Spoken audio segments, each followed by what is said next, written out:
Donc cette vidéo est consacrée à la correction des exercices sur les composants ioniques. Donc ici dans l'énoncé, qu'est-ce qu'on vous dit? On vous dit de faire la représentation de Lewis de composés ioniques. Ok? Et on vous demande aussi de déduire la formule moléculaire. Donc ça, je vais prendre... Tac, tac, tac. Bon, c'est pas grave. On va mettre la représentation de Lewis ici en vert. Alors c'est parti, première chose, donc comme on a dit, première étape à chaque fois, on fait la représentation de Lewis de chaque atome. Donc ici on va commencer par Ca et O. Donc Ca possède sur sa dernière couche 2 électrons. Ok. Quant à O, elle possède, elle, 8 électrons sur sa dernière couche. Donc qu'est-ce qui va se passer? Donc ce que je fais là, vous pouvez le faire au brouillon, ou vous pouvez le faire sur votre feuille à l'interro, du moment que vous identifiez bien. Donc l'atome qui a le moins d'électrons va donner à celui qui en a le plus. Donc ici, C va donner à O et elle va donner aussi celui-là. Donc on va se retrouver avec quoi? Avec Ca qui n'a plus d'électrons et avec O ici. Donc il avait déjà 2 paires non liantes et il va gagner ici un électron. Donc il va avoir une paire ici et une autre paire ici. Ok?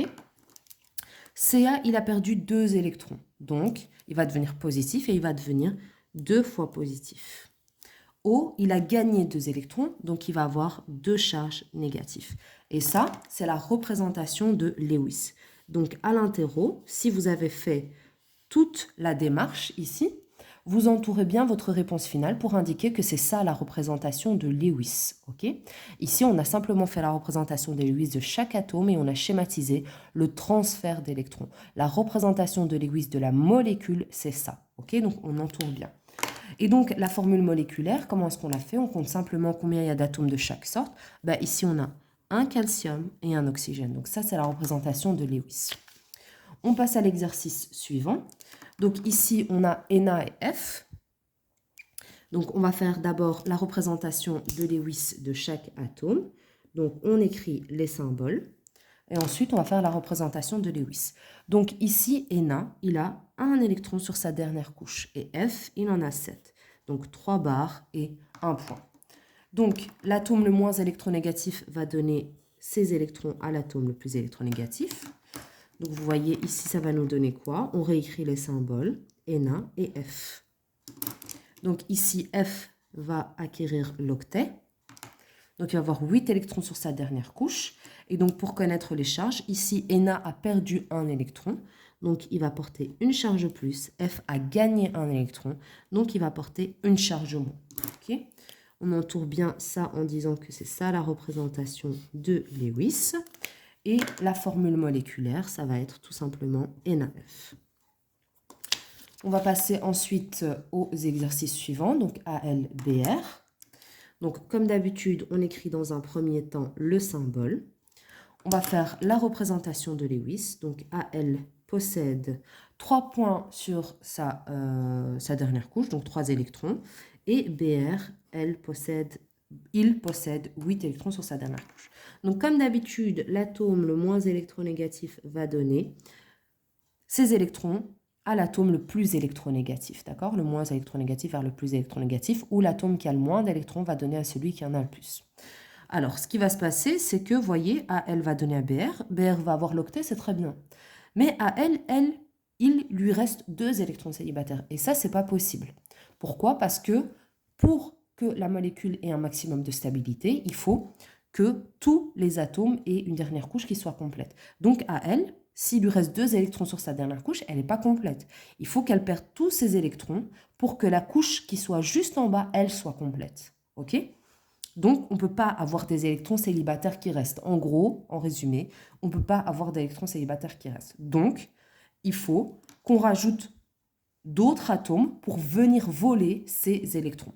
Alors ici, c'est vrai que ce n'est pas évident cet exercice. On vous dit simplement de faire la représentation de Lewis des molécules formées d'aluminium et de Br. On ne vous dit pas combien il y a d'aluminium, combien il y a de brome, d'accord? Ça, c'est vous qui devez le deviner. Donc, on va devoir rajouter ici des atomes qui vont venir prendre les électrons célibataires excédentaires. Donc, on va également faire leur représentation de Lewis. Et ici, tout simplement, AL va venir donner ces électrons. Et du coup, on va avoir quoi? Ben, on va noter ici AL. On va mettre BR tout autour parce qu'on ne peut pas les mettre en alternance parce qu'en fait, tout est négatif et ça, c'est positif. Donc, on va les placer autour. Donc, BR ici, il va avoir l'octet. Et AL. AL ici a perdu 3 électrons, donc il va devenir 3 fois positif. Et chaque brome a gagné un électron. Donc chaque brome va avoir une charge négative. D'accord? Et ça, c'est la représentation de Lewis de la molécule de AlBr3. Donc ici, la formule moléculaire, c'est Al. Et comme il y a 3 Br, c'est Br3. On va passer maintenant à l'exemple de NaS. Donc, comme d'habitude, on commence par mettre les symboles des atomes constituant la molécule. On fait leur représentation de Lewis à chacun. On va schématiser le transfert des électrons de l'atome qui a le moins d'électrons vers celui qui en a le plus. Et comme vous le voyez ici, on va être soumis au même problème que tout à l'heure, c'est-à-dire qu'on a un électron célibataire ici. Et donc, qu'est-ce qu'on doit faire? Eh bien, on doit rajouter un Na pour qu'il puisse venir donner un électron au soufre pour qu'il n'y ait plus cet électron célibataire. Et donc, ça va donner quoi? Na, S, Na. S va avoir l'octet. Chaque Na a perdu un électron, donc il va devenir une fois positif. Et le soufre ici a gagné 2 électrons, donc il va devenir 2 fois négatif. Et comme vous le voyez ici, quand on peut, on alterne les charges positives ou négatives, ou sinon on les met de manière à ce qu'il n'y ait jamais 2 charges de même signe l'une à côté de l'autre. Okay? Et donc ici, la formule de ce composé, eh bien ça va être Na2S. Alors pour savoir par quel atome on commence toujours par le métal, d'accord ?